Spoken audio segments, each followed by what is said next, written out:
तो इनके अंदर से ये 14 में से 2 हमारे रेजोल्यूशंस लगे, एक तो कौशल रोजगार योजना पर और दूसरा ये जो शराब जो है तस्करी जो हुई है जिसके ऊपर चर्चा नहीं होने दी गई, और एक प्रश्न लगा वो इसके ऊपर जो है छात्रवृत्ति के ऊपर, जो SC बच्चे जो हैं और जो OBC के बच्चे हैं जिनको छात्रवृत्ति नहीं दी जा रही।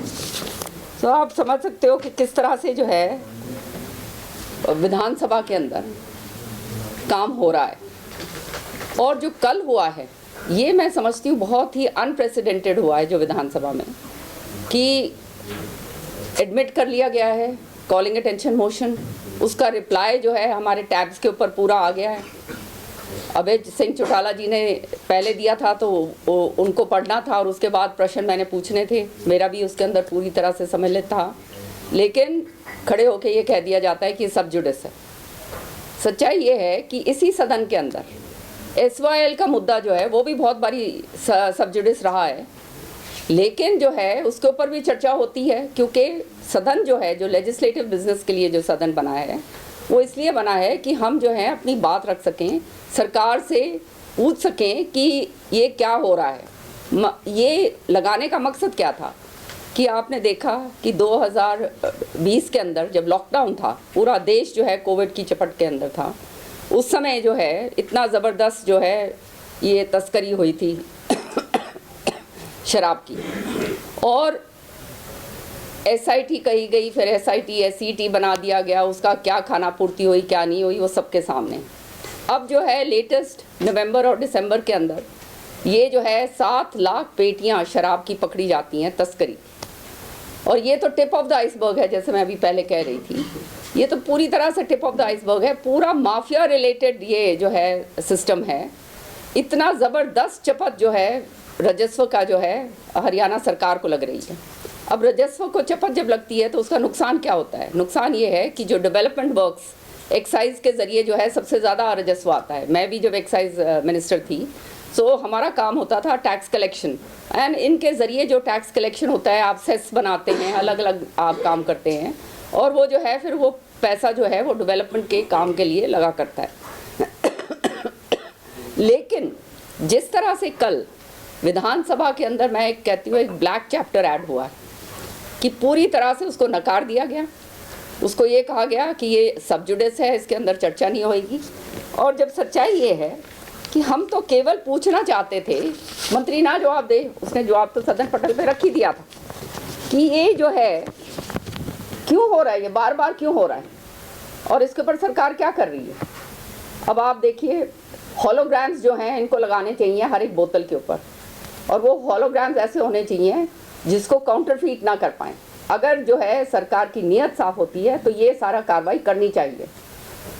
CCTV कैमरास होने चाहिए, उसके साथ साथ जो है एक स्टैंडर्ड प्रोसीजर, ये सारी बातें मैं बोलने वाली थी जो आपके सामने आज बोल रही हूँ कि स्टैंडर्ड प्रोसीजर इवॉल्व करना चाहिए, जिसके तहत जो है आपको बार बार मॉनिटरिंग करनी पड़ेगी। सबसे पहले तो जो अफसर जो तैनात हैं ये डिस्टिलरीज के ऊपर, इन अफसरों को 1 या 1.5 साल से ज़्यादा वहाँ पे तैनात नहीं रखना चाहिए, क्योंकि साथ ज़्यादा होते ज़्यादा समय रहता है तो सबके वेस्टेड इंटरेस्ट डेवलप हो जाते हैं और आप जानते हो कि आगे फिर उसकी क्या कार्रवाई होती है।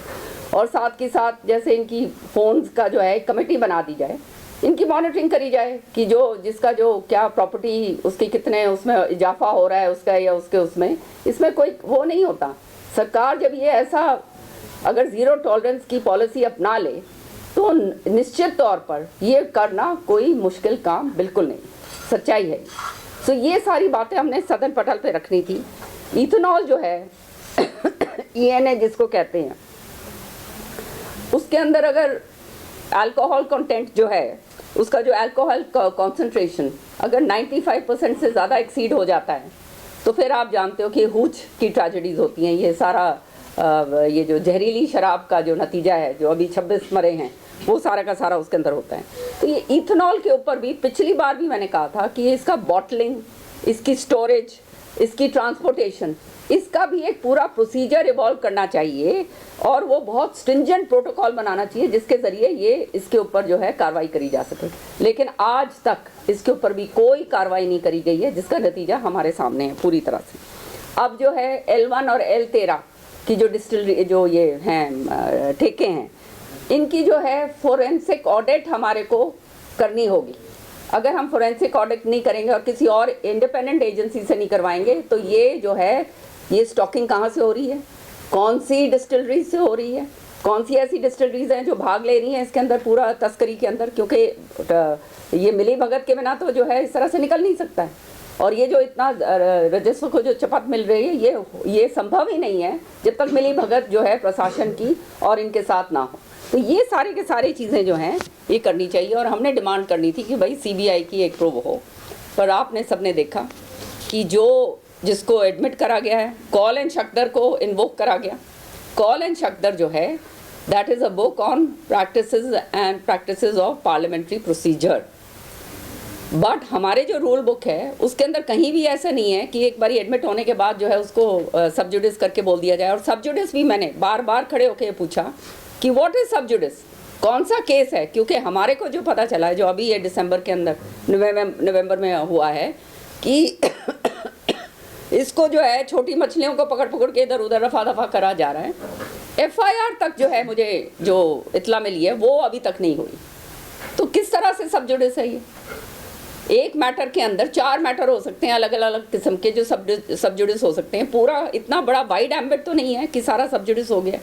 सो ये जो है जो विधानसभा में कल देखने को मिला, जिसके आप सभी you all were all witnesses to it, ये सारी बात जो है मैं समझती हूँ एक बहुत ही गलत परंपरा जो है कल। हमसे जुड़े रहने के लिए हमारे YouTube चैनल को सब्सक्राइब करें और नई वीडियो की नोटिफिकेशन के लिए बेल आइकॉन को दबाएं। अगर आप ये वीडियो Facebook पर देख रहे हैं तो लाइक जरूर करें और ज्यादा से ज्यादा शेयर करें। धन्यवाद।